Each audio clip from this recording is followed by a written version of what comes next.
সালামু আলাইকুম বন্ধুরা। একটা ইউটিউব চ্যানেলকে কখন ফ্রিজ করে রাখা হয়, ফ্রিজ চ্যানেল মানে কি, এটার কারণ এবং সমাধান নিয়ে আজকের ভিডিওতে আমি আপনাদের সাথে বিস্তারিত আলোচনা করবো। বন্ধুরা, পুরো ভিডিওটি আপনারা কন্টিনিউ করুন। বন্ধুরা, ফ্রিজ চ্যানেল কি? যখন আপনার চ্যানেলের সাবস্ক্রাইবারের সাথে আপনার ভিউয়ার যখন কোনো সামঞ্জস্য থাকবে না। ধরুন আপনার চ্যানেলের সাবস্ক্রাইবার রয়েছে 1 লক্ষ অথবা 1 মিলিয়ন, 10 লক্ষ সাবস্ক্রাইবার রয়েছে, কিন্তু কোনো ভিডিও ছাড়লে ভিউ আসে মাত্র 20টা, 30টা, 100টা, সর্বোচ্চ 300, 400টা। তো তখন বুঝবেন যে ইউটিউব আপনার চ্যানেলটিকে ফ্রিজ করে রেখেছে। তো এটা থেকে উত্তরণের উপায়টা কি বন্ধুরা? কেন ফ্রিজ হয়?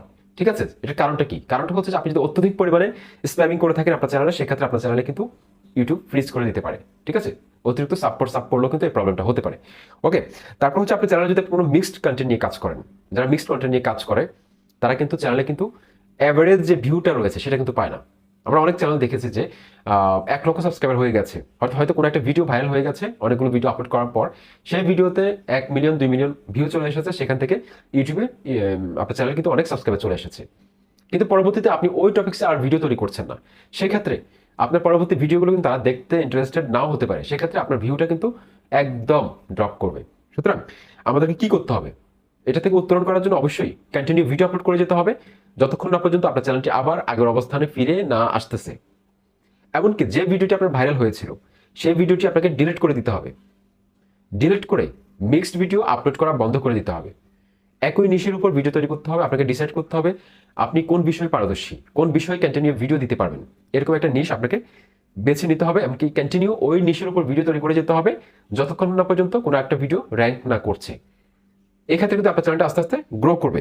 তারপর আপনার ইউটিউব অ্যানালিটিক্স সেকশনে আপনি চেক করে দেখবেন যে টপ ইউটিউব সার্চ টার্মস, কোন কোন কিওয়ার্ড লিখে সার্চ করার ফলে আপনার চ্যানেলের ভিডিওগুলো তারা সবচেয়ে বেশি পেয়েছে লাস্ট 28 ডেজের মধ্যে। তাহলে আপনি খুব সহজে বুঝতে পারবেন যে আপনার চ্যানেলে কোন ধরনের ভিডিওগুলো সবচেয়ে বেশি চলবে। প্রথম দিকে যে কিওয়ার্ডগুলো আছে সেই কিওয়ার্ডগুলো নিয়ে আপনি ভিডিও তৈরি করুন, ওই রিলেটেড ভিডিও তৈরি করুন।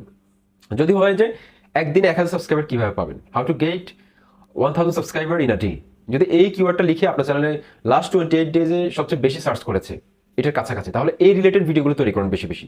এই related tips and tricks related ভিডিওগুলো তৈরি করুন বেশি বেশি। আমি একটা উদাহরণ দিলাম আপনাদেরকে জাস্ট। তারপর হচ্ছে যে চ্যানেলের একটি ব্র্যান্ডিং তৈরি করে ফেলুন। আপনার যে থাম্বনেলগুলো আপনি দিচ্ছেন সেই থাম্বনেলগুলোর মধ্যে আপনার একটা নিজস্বতা নিয়ে আসুন, ইউনিকনেস নিয়ে আসুন। অর্থাৎ আপনার থাম্বনেলের যে কোয়ালিটি, আপনার থাম্বনেলের যে লোগো রয়েছে, থাম্বনেলের যে অবস্থান রয়েছে, লেখার অবস্থান, ছবি রাখার অবস্থান, সবকিছু ওভারঅল যাতে অন্যের সাথে না মিলে। অর্থাৎ আপনার সবগুলো থাম্বনেল আমটার মতো আপনার চ্যানেলে সবসময় এরকম, যাতে মানুষ দেখলে চিনতে পারে যে এই থাম্বনেলটা ওই চ্যানেলের, এটা যাতে বুঝতে পারে এটা হচ্ছে ব্র্যান্ডিং। এমনকি আপনার ভিডিও শুরুতে আপনি কিভাবে কথা বলছেন সেটা যাতে অন্যের সাথে না মিলে, এটাই হচ্ছে ইউনিকনেস। এমনকি আপনার ইন্ট্রো দেওয়ার স্টাইলটা সেটাও ভিন্ন হতে পারে, আপনার ভিডিওর এডিটিং স্টাইলটা ভিন্ন হতে পারে, অন্যের সাথে মিলবে না। এমনকি আপনার চ্যানেলের লোগোটা ভিন্ন হতে পারে। সুতরাং এই জিনিসটা হচ্ছে ইউনিকনেস, একটা চ্যানেলকে ব্র্যান্ডিং চ্যানেলে পরিণত করা। তখন আপনার প্রত্যেকটা সাবস্ক্রাইবার আপনার চ্যানেলে কিন্তু পার্মানেন্ট সাবস্ক্রাইবার হিসেবে থেকে যাবে।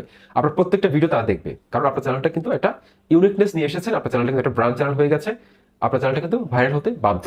ওকে, তারপর হচ্ছে যে ভিডিও আপলোড করার যে টাইম রয়েছে, আমরা অনেক সময় কি করি, যেটা আমি নিজেও অনেক সময় ভিডিও একটা আপলোড করে দেওয়ার জন্য পাগল হয়ে যাই। কোনো একটা ভিডিও যখন কাজ করা শেষ করে দিই, সবকিছু রেডি করা হয়, কখন ছাড়বো এটা কিন্তু একটা মানে আগ্রহ কাজ করে। তো এটা কিন্তু সব ইউটিউবার ক্ষেত্রে কাজ করে যারা নতুনভাবে কাজ করে।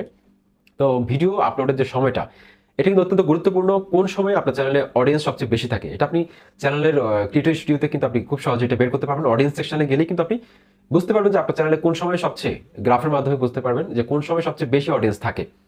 লাস্ট 28 ডেজ হতে পারে, অথবা লাইফ টাইম ফিল্টার করে আপনি কিন্তু খুব সহজে এটা বের করতে পারবেন যে আপনার চ্যানেলে কোন সময় অডিয়েন্স সবচেয়ে বেশি থাকে। সেই অনুযায়ী যখন আপনি ভিডিও তৈরি করবেন তখন ডেফিনেটলি ওই সময় অ্যাক্টিভ অডিয়েন্স সংখ্যা আপনার চ্যানেলে বেড়ে যাবে, আপনার সবগুলো ভিডিও তারা দেখবে। ঠিক আছে, তারপর লাস্টে যে টিপসটা দিবে সেটা হচ্ছে ভাইরাল টপিক্সে ভিডিও তৈরি করতে থাকুন। যদি আপনার চ্যানেলটা কোনো কারণে ফ্রিজ হয়ে যায়, সেক্ষেত্রে এই চ্যানেলটাকে র্যাঙ্ক করানোর জন্য কোনো একটা আপাতত সলিউশন হচ্ছে যে কোনো একটা ট্রেন্ডিং টপিক্সে ভিডিও তৈরি করুন। রিয়েকশন ভিডিও হতে পারে, বাংলাদেশে বর্তমানে ট্রেন্ডিং কি চলছে আজকে সেটা নিয়ে ভিডিও তৈরি করুন। সেই ভিডিওটা ডেফিনেটলি র্যাঙ্ক করবে, কারণ এটা লিখে বর্তমানে বেশি সার্চ হচ্ছে। আপনারা ইউটিউবের অ্যাপসের নিচে এক্সপ্লোরে ক্লিক করলে বুঝতে পারবেন যে বর্তমানে ট্রেন্ডিংয়ে কি চলছে, সেটা নিয়ে আপনি রিয়েকশন ভিডিও তৈরি করুন, সেটার পক্ষে বিপক্ষে বলুন। তাহলে এইভাবে কিন্তু আপনার চ্যানেলটা কিন্তু র্যাঙ্ক করবে। তারপর আরেকটা টিপস হচ্ছে যে চ্যানেলটা কিন্তু র্যাঙ্ক করাতে চাইলে আগের অবস্থানে ফিরে আনার জন্য অবশ্যই নিয়মিত ভিডিও আপলোড করতে থাকুন, একটা সময় চ্যানেলটা র্যাঙ্ক করবে।